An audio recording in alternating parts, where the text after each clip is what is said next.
করলাম আর যেটা করি নাই বলেন নাই কেন করলাম না, এটা ছিল পয়গম্বরের ব্যবহার। সুতরাং মালিক পক্ষ যারা আছেন অধীনস্থদের সাথে, কর্মচারী কর্মকর্তার সাথে কেমন ব্যবহার হবে আপনার জন্য আদর্শ হচ্ছেন মহানবী মুহাম্মদুর রাসূলুল্লাহ সাল্লাল্লাহু আলাইহি ওয়াসাল্লাম। মানে যারা উচ্চ পদস্থ আছেন, যারা নিম্ন কর্মকর্তা আছে, এদের সাথে কেমন ব্যবহার হবেন। আপনি যদি এই আদর্শটা পয়গম্বরের জীবন থেকে গ্রহণ করতে চান, আছে না নাই? আরে বলেন, জোরে বলেন, আছে না নাই? এটা তো গেল। এইভাবে কিভাবে গ্রহণ করবেন? আল্লাহর পয়গম্বর আরবি সাল্লাল্লাহু আলাইহি ওয়াসাল্লাম শুধু তো এমনই ছিলেন না, আল্লাহর নবী বিশ্বনবী স্বামীও তো ছিলেন। সুতরাং দুনিয়াতে যত স্বামী আছেন, ওই স্বামীদেরকে যদি উত্তম আদর্শ গ্রহণ করতে হয়, আল্লাহর পয়গম্বরের জীবন থেকে উত্তম আদর্শ গ্রহণ করার সুযোগ আছে না নাই?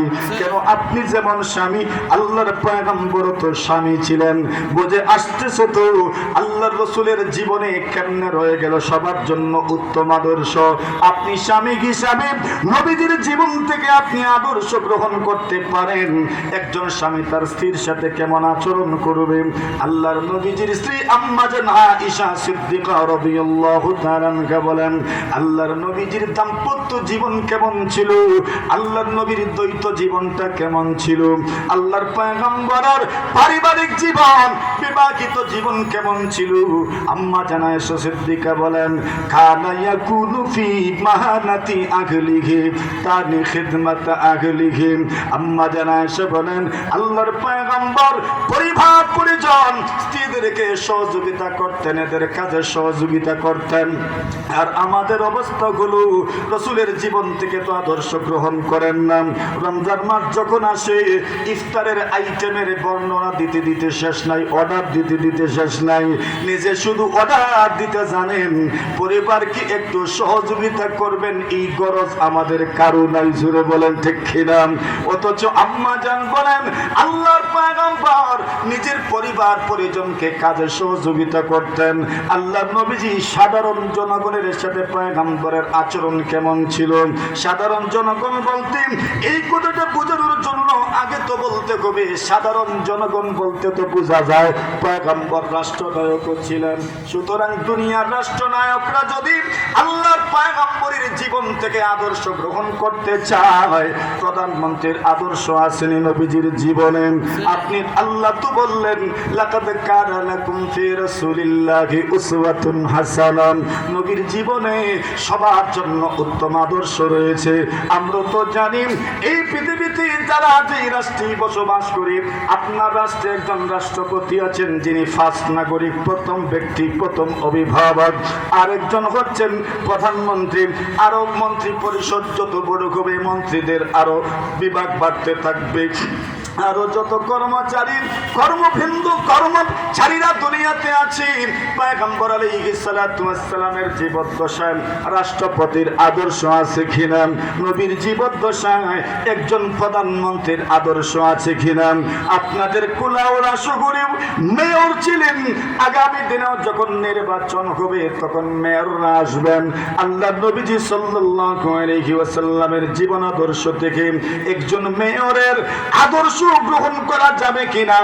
এই দুনিয়াতে কত মানুষের নাম তো এমনও পাওয়া যায়, যারা বিভিন্ন শহরের প্রতিষ্ঠাতা, বিভিন্ন শহর যারা প্রতিষ্ঠা করেছেন। আল্লাহর নবীর জীবন থেকে শহর প্রতিষ্ঠাতার আদর্শ পাওয়া যাবে কিনা। আল্লাহর পয়গম্বর আলাইহিস সালাতু ওয়াস সালাম মদিনাতুল মুনাওয়ারা যখন প্রবেশ করলেন, ওই শহরটা ছিল তখন ইয়াসরিব নামে। নবীজি সাল্লাল্লাহু আলাইহি ওয়াসাল্লাম শহরটার নাম পরিবর্তন করলেন। নবীজি নাম দিলেন মদিনাতুর রাসূল, রাসূলের শহর, রাসূলের শহর। শহরটা এমন ভাবে প্রতিষ্ঠা করলেন, এমন ভাবে গড়ে তুললেন। মদিনা রাষ্ট্রের, মদিনা শহরের প্রথম মেয়র আল্লাহর পয়গম্বর মুহাম্মদুর রাসূলুল্লাহ সাল্লাল্লাহু আলাইহি ওয়াসাল্লাম। মদিনা রাষ্ট্রের প্রথম রাষ্ট্রপতি মুহাম্মদুর রাসূলুল্লাহ সাল্লাল্লাহু আলাইহি ওয়াসাল্লাম। মদিনা রাষ্ট্রের প্রথম প্রধানমন্ত্রী মুহাম্মদুর রাসূলুল্লাহ সাল্লাল্লাহু আলাইহি ওয়াসাল্লাম মদিনা রাষ্ট্রের প্রথম প্রতিষ্ঠাতা পয়গম্বর আলাইহিস সালাতু ওয়াস সালাম মদিনা রাষ্ট্রের এই রাষ্ট্রের মধ্যে বহু জাতি মিলে থাকার জন্য বহু জাতি গণতন্ত্র বলেন আর খেলাফত বলেন, ওই খেলাফত ব্যবস্থা আর গণতন্ত্র যাই বলবেন ওইটার প্রতিষ্ঠাতা মুহাম্মদুর রাসূল সাল্লাল্লাহু আলাইহি ওয়াসাল্লাম। শুধু তো মুসলমানরা ছিলেন না, ইহুদিরাও ছিল, পত্তলিকরাও ছিল, অন্য ধর্মের মানুষও ছিল। সকলকে নিয়ে শান্তিপূর্ণ সহাবস্থানের জন্য আইন প্রণয়ন করেন, শান্তির সমাজ বিনির্মাণের মূর্ত প্রতীক। আপনি যদি কাউকে বলতে চান তাহলে সেই মহামানবের নাম মুহাম্মদুর রাসূলুল্লাহ সাল্লাল্লাহু আলাইহি ওয়াসাল্লাম। ঠিক কিনা? কথা বলেন। তাহলে আপনি যদি রাসূলকে একজন রাষ্ট্রপতি হিসেবে বিবেচনা করেন তাহলে নবীজির জীবনে রাষ্ট্রপতির জন্য সুমহান আদর্শ বিদ্যমান। কথা বলেন ঠিক না বেঠিক? আল্লাহ রাসূল সাল্লাল্লাহু আলাইহি ওয়াসাল্লামকে আপনি কোন দিক থেকে বিবেচনা করবেন? দেখেন, আপনি বলুন কোন দিক থেকে বিবেচনা করবেন। যে দিক থেকে রাসূলকে আপনি বিবেচনা করতে চাইবেন সর্বদিক থেকে পয়গম্বরের জীবনে আদর্শ রয়ে গেছে। কথা বলেন ঠিক না? আপনি একজন বিচারক হিসেবে রাসূলকে, আচ্ছা আগে তো গেল সালিশ, কি সালিশ? সালিশ মানে তো আপনার বিচার, এরা মানলে মানতেও পারে, না মানলে নাও মানতে পারে, কিন্তু বিচারক যখন হয়ে যাবেন না মানলেই কিন্তু প্রশাসন প্রস্তুত। না মানলেই কি প্রশাসন প্রস্তুত। পয়গম্বর আলাইহিস সালাতু ওয়াস সালামের জীবন ব্যবস্থা আপনি দেখুন। একজন বিচারক হিসেবে যদি রাসূলের জীবন থেকে আপনি আদর্শ গ্রহণ করতে চান, রাসূলের জীবনে আদর্শ আছে না নাই? কথা বলে আপনি বিচার ব্যবস্থা, যেই রাষ্ট্রের বিচার ব্যবস্থা ভঙ্গুর হয়ে যায় সেই রাষ্ট্রের অবকাঠামোগত দিক থেকে কোনো উন্নতি সাধন করা যায় না। ঠিক না? যেই রাষ্ট্রের বিচার ব্যবস্থা দুর্নীতিগ্রস্ত হয়ে যায় সেই রাষ্ট্রের উন্নতির কল্পনা করা যায় না। ঠিক না? যেই রাষ্ট্রের বিচার ব্যবস্থা যাদের উপর ডিফেন্স করে এরা যখন দুর্নীতিগ্রস্ত হয়ে যায় এই রাষ্ট্রের উন্নতির কল্পনা করা যায় না। কথা বলে বুঝেন কি বলছি আমি? যেই রাষ্ট্রের বিচার ব্যবস্থা যাদের তথ্য ইনফরমেশনের উপর ভিত্তি করে যদি এখানেই দুর্নীতি ঢুকে যায় সঠিক বিচার হয় না। আরে কথা বুঝেন নাই? জজ আইসা কি ইনভেস্টিগেশন করে? সে কি দেখে অবস্থা? এখানে যদি দুর্নীতির আক্রা হয়ে যায়, এখানে যদি হাকে না করা যায় বিচার ব্যবস্থা আপনি কখনোই সংশোধন করতে পারবেন না। কথা বুঝেছেন? আল্লাহর পয়গম্বর সবটা ডিল করেছে। আপনি কি হিসাবে চেনেন? ইমাম হিসাবে চেনেন রাসূলকে। আপনি রাসূলকে একজন ইমাম হিসাবে চেনেন। আল্লাহ রাসূল বাজার নিয়ন্ত্রণ করেছেন। আল্লাহর পয়গম্বর আলাইহিস সালাতু ওয়াস সালাম ক্রেতার অধিকার নিশ্চিত করেছেন, রাসূল বিক্রেতার অধিকার নিশ্চিত করেছেন। আল্লাহর পয়গম্বর আলাইহিস সালাতু ওয়াস সালাম তার জীবন ব্যবস্থা, তার রাষ্ট্র ব্যবস্থা, তার জীবনের প্রত্যেকটা নীতি, প্রত্যেকটা মৌলিক ব্যাপারগুলো আপনি রিসার্চ করুন, গবেষণা করুন, আপনি দেখবেন আল্লাহর পয়গম্বর যত দিক আছে সফলতার, উৎকর্ষতার, আল্লাহর পয়গম্বর সব মানদণ্ডে উত্তীর্ণ ছিলেন। ঠিক কিনা? এটাই রাসূলের জীবনে রয়েছে সবার জন্য উত্তম আদর্শ। কথা বলেন বিচারক হিসেবে নবীর জীবনে আদর্শ কেমন? কষ্ট হইতেছে? হ্যাঁ, কষ্ট লাগছে আপনাদের? বয়ান চলবো কিছুক্ষণ না শেষ করে দিত? চলবো। শোনেন, একটু চিন্তা কথা হইব আর কি, মিঠা আছে। এই সমাজটা তো আমরা এখন গড়তে চাই, সমাজটা তো আমরা গড়তে চাই নাকি? আর কথা বলেন, আপনি আপনি জরিপ চালান জনগণের মধ্যে, জিজ্ঞাসা করুন এরা তাদের রাষ্ট্রকে কোন হিসাবে এখন দেখছে। বাংলাদেশের কথা বলছি, বাংলাদেশের রাষ্ট্র ব্যবস্থাকে কোন হিসাবে দেখছেন? জরিপ চালান আপনি দেখবেন বেশিরভাগের জবাব আসবে বসবাসের অনুপযোগী। কি বসবাসের অনুপযোগী। বসবাসের অনুপযোগী হয়ে গেছে একটা রাষ্ট্র। এই রাষ্ট্রের জনগণের ভিতরে আমিও তো আমাকে তো অবশ্যই কথা বলতে হবে নাকি বলবো না? কেমনে বলবেন, কেমনে করবেন, কেমনে করবেন? বাংলাদেশের মানুষ বড় চালাক, ভুল করে দুশ্চাপায় আরেকজনের উপর। সে জানে সে ভুল করবে, এখন আগেই রাস্তা বের করে দুশ্চাপাই তো কার উপরে। এখন ভোট দিব, মোল্লারা ভোট দিত না, এখন দুশ্চাপানোর জন্য আগেই ভোট বাইর করছে হুজুর রায় কই নাকি তেল লেগে।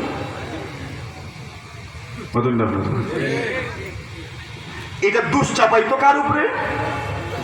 হুজুরের উপরে। আপনারা একই শুনবেন, ওই আগেই ভোট বাইর করে রাখছে। হাফিজ হুজুর রহমতুল্লাহ আলাইহির জমানায় সবাই তো এক ছিলেন, ভোট দিছিলেন। তো এক হওয়ার পরেও কি করেছেন দেখা গেছে। তো অভার চালাক বাংলার জনগণ। এজন্য আল্লাহ তাআলার তো বিচার আছে। অন্য দেশের মানুষ এত বুদ্ধি নাই, তো বুদ্ধি আল্লাহ আপনারা বেশি দিছেন, এর লাগি ধন সম্পদ কম দিছেন। অন্য দেশের মানুষের বুদ্ধি কম, ধন সম্পদ ব্যালেন্স থাকতেই বুঝতো। আল্লাহর বিচার আছে না? চালাকি বেশি, ধন সম্পদ কম। একটা কম নেও, চালাকি বেশি বেশি তো। আর এদের চালাকি কম, তোমরা ধন সম্পদ লয়ে যাও।